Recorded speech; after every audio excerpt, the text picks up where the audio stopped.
Good evening प्रिय विद्यार्थियों, स्वागत है आपका अभी क्लासेस में। और अभी क्लासेस का नया वीडियो सीरीज है क्लास 12th की ज्योग्राफी का। और क्लास 12th की ज्योग्राफी का पहले चैप्टर का ये दूसरा पार्ट है। विशेष जानकारी के लिए आप पार्ट 1 जरूर देखिएगा। आइए पार्ट 2 की शुरुआत करते हैं। पहले पार्ट में जनसंख्या वितरण को पढ़ चुके थे, जनसंख्या वितरण के बारे में विस्तार से पढ़े थे। आज जनसंख्या घनत्व को विस्तार से आपको बतलाएंगे, जनसंख्या घनत्व क्या है और ये किस प्रकार से वर्क करता है। जनसंख्या घनत्व के बारे में यहाँ पर दिया गया है। तो सबसे पहले आप इस इमेज को देखिए, यहाँ पर जो फोटो दिख रहा होगा आपको, इस इमेज में जनसंख्या घनत्व के बारे में विस्तार से दिखलाया गया है। तो आइए आपको पहले थोड़ा सा दिखला के बतलाते हैं कि इस मैप में क्या दिखलाया गया है, फिर आगे बढ़ेंगे।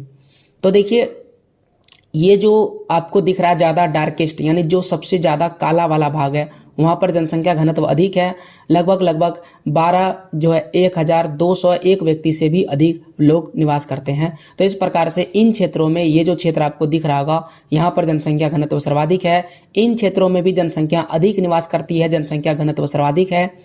और दक्षिण भारत की अगर बात करें, यहाँ पर एक लाइन खींच दें तो नीचे वाला जो भारत है वो दक्षिण भारत कहलाता है। तो दक्षिण भारत में भी आपको केरल राज्य जो दिख रहा होगा और ये राज्य तमिलनाडु है। इन राज्यों में जनसंख्या घनत्व क्या है, सर्वाधिक है।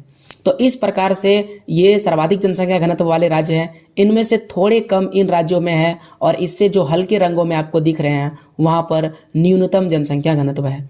और सबसे कम जनसंख्या घनत्व की अगर बात करें तो वो अरुणाचल प्रदेश राज्य है। जैसा कि आप यहाँ पर देख रहे हैं, यहाँ पर जो है सीधी लाइनें खींची गई है जहाँ पर 100 से भी कम लोग निवास करते हैं प्रति वर्ग किलोमीटर में। तो ये जनसंख्या घनत्व का मैप है और उम्मीद है आपको ये थोड़ा समझ में आया होगा। अब थोड़ा चर्चा करते हैं कि आखिरकार जनसंख्या घनत्व क्या है। एकदम सवाल की तरह से आपके लिए प्रेजेंटेशन तैयार किए हैं। आप कॉपी और कलम लेकर के इसे लिख सकते हैं अगर आप परीक्षा की तैयारी कर रहे हैं 2022 और 23 के लिए। तो ये आपके लिए इम्पोर्टेंट है, आप इसे जरूर लिखते चलिएगा बोर्ड परीक्षा की तैयारी के लिए।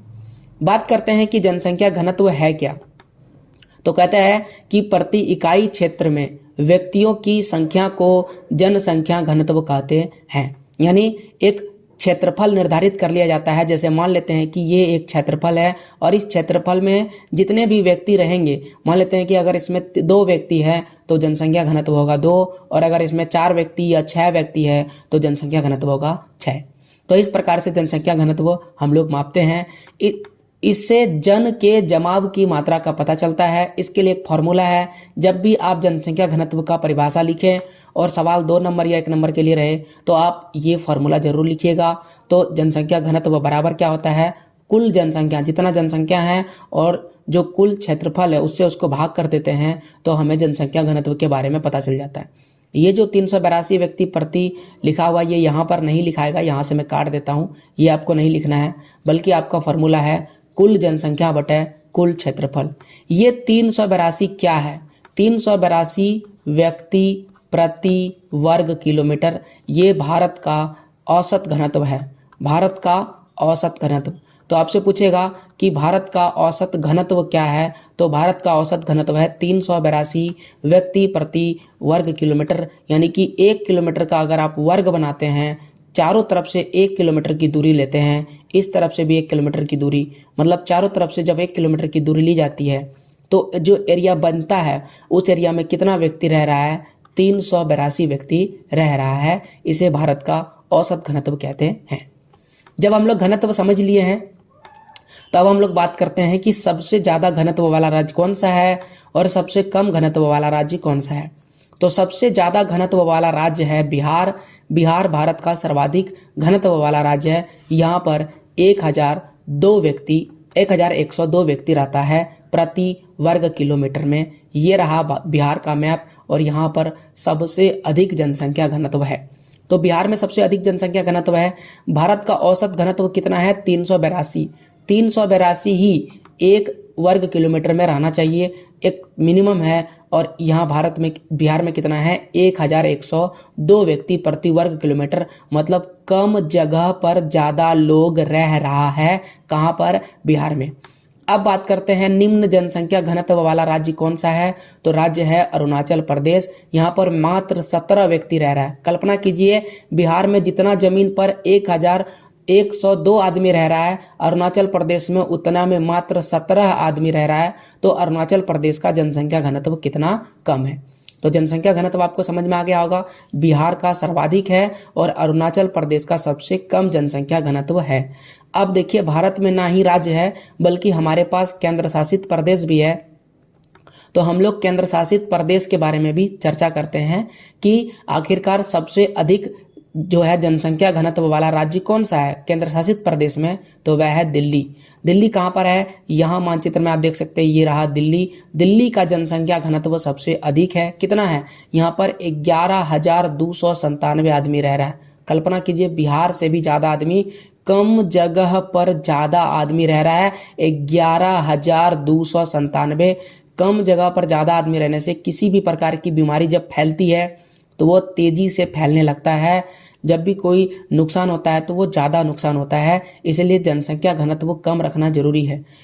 केंद्र शासित प्रदेश में सबसे कम जनसंख्या घनत्व किस राज्य में है, तो वह है अंडमान निकोबार द्वीप समूह। तो अंडमान निकोबार द्वीप समूह कहाँ पर है, यहाँ पर है अंडमान निकोबार द्वीप समूह। और इन राज्यों में सबसे कम जनसंख्या घनत्व है। कितना है, मात्र 46 व्यक्ति प्रति वर्ग किलोमीटर है। ओके, तो राज्य के बारे में बता दिया, आप इसका स्क्रीनशॉट रख सकते हैं, ये इंपॉर्टेंट है, आपसे परीक्षा में पूछेगा। सर्वाधिक उच्च घनत्व वाला राज्य कौन सा है, सबसे कम घनत्व वाला राज्य कौन सा है, सबसे अधिक घनत्व वाला केंद्र शासित प्रदेश कौन सा है, और सबसे कम जनसंख्या घनत्व वाला केंद्र शासित प्रदेश कौन सा है। अब इन चीज़ों को समझने के बाद अब दो चीज़ और है घनत्व के बारे में। पहला आता है कायिक घनत्व और दूसरा है कृषीय घनत्व। दो फॉर्मूला भी आपको सीखना है। तो ये कैसे निकाला जाता है, कहता है कुल जनसंख्या को जब कुल कृषि क्षेत्रफल से भाग देते हैं, यानी जितना कृषि क्षेत्रफल है उससे जब भाग देते हैं तो हम उसे निकालते हैं कायिक जनसंख्या घनत्व। और जब कृषीय घनत्व निकालना होता है तो कुल कृषि जनसंख्या, देखिए यहाँ पर कुल जनसंख्या है, कुल जनसंख्या मतलब जो कृषि कर रहा है या नहीं कर रहा है कोई लेना देना नहीं है, सबको गिनती करना है और जितना कृषि का क्षेत्रफल है उससे उसको भाग करना है। अब आता है केवल कृषीय घनत्व, तो इसमें केवल कृषि करने वाले व्यक्ति यानी कि जो कृषि जनसंख्या है, जो कृषि करता है, और दूसरा है वह जनसंख्या जो कृषि, वह क्षेत्रफल जो कृषि का क्षेत्रफल है।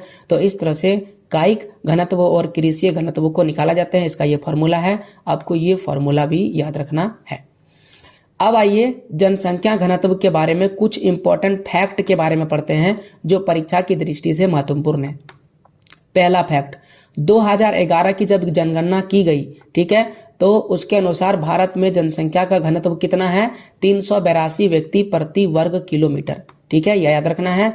भारत का जनसंख्या घनत्व कितना है, 2011 के अनुसार 382 व्यक्ति प्रति वर्ग किलोमीटर। कैसे निकालते हैं, निकालने के लिए फॉर्मूला है, आपको कुल जनसंख्या लेना है, कुल जनसंख्या और उसको कुल क्षेत्रफल से भाग कर देना है, निकल जाएगा।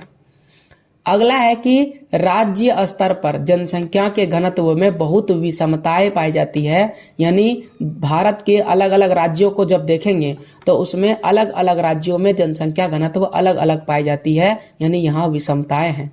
तो जैसे कि बता चुके हैं, अरुणाचल प्रदेश में सबसे कम व्यक्ति रहता है जबकि बिहार में सबसे अधिक व्यक्ति रहता है। 1106 व्यक्ति प्रति वर्ग किलोमीटर, और अरुणाचल प्रदेश में कितना है, 17 व्यक्ति प्रति वर्ग किलोमीटर। तो ये है हमारा क्या है, राज्यवार। अब आता है केंद्र शासित प्रदेश की बात करते हैं। तो केंद्र शासित प्रदेश के बारे में भी बता दिए हैं कि दिल्ली का घनत्व सबसे अधिक है।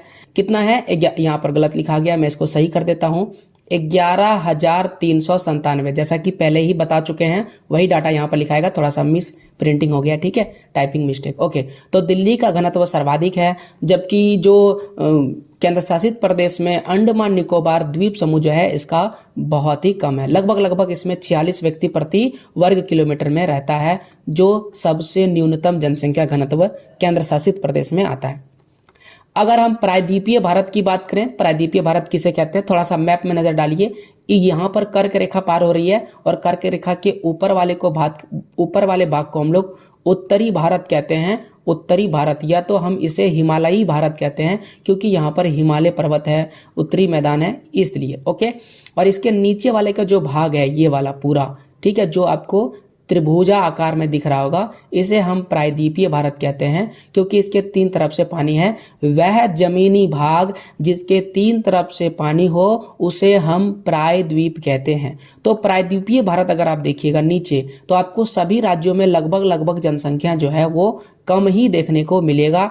केवल 2 राज्य है जहां पर जनसंख्या घनत्व अधिक है, जिसमें से एक राज्य केरल है और एक आपको दिख रहा होगा तमिलनाडु, जिसमें से केरल जो है ज्यादा डार्क दिख रहा है, मतलब केरल में जनसंख्या घनत्व अधिक है। तो यहाँ पर वही बोला गया है कि जब आप प्रायद्वीपीय भारत को देखिएगा तो केवल केरल राज्य में जनसंख्या घनत्व सबसे अधिक है। कितना है? उतना भी नहीं है, 860 व्यक्ति प्रति वर्ग किलोमीटर।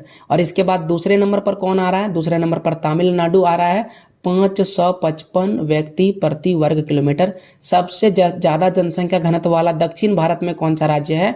वह है केरल। और दूसरा सबसे अधिक जनसंख्या घनत्व वाला राज्य दक्षिण भारत यानी प्रायद्वीपीय भारत में कौन सा है? तमिलनाडु। ओके, यहाँ पर कितना है? 555 है।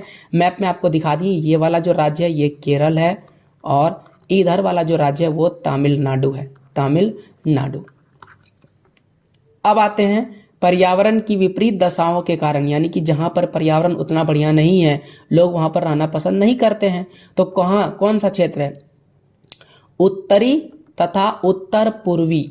तो ऊपर की दिशा अपना उत्तर है, तो उत्तर भारत में ये रहा जम्मू एंड कश्मीर, हिमाचल प्रदेश का क्षेत्र, उत्तराखंड का कुछ क्षेत्र और अरुणाचल प्रदेश, ये रहा सिक्किम, ये सभी उत्तर भारत में आएंगे।